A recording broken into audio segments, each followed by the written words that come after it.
Download the specific upgrading package first. Attention! Device isn't connected currently.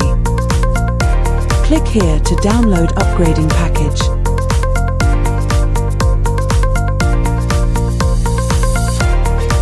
Let's take the Hunt 335 as example here.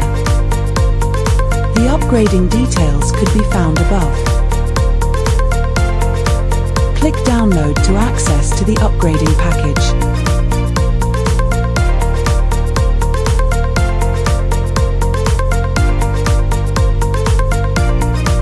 Get back to the main menu.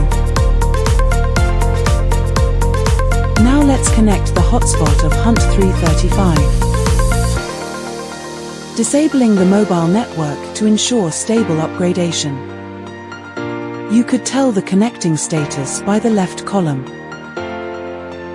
We could check the device detailed info from the details.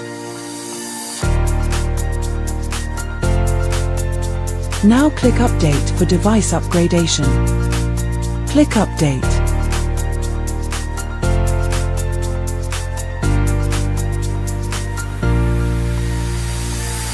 It was updated successfully. Let's check the device version.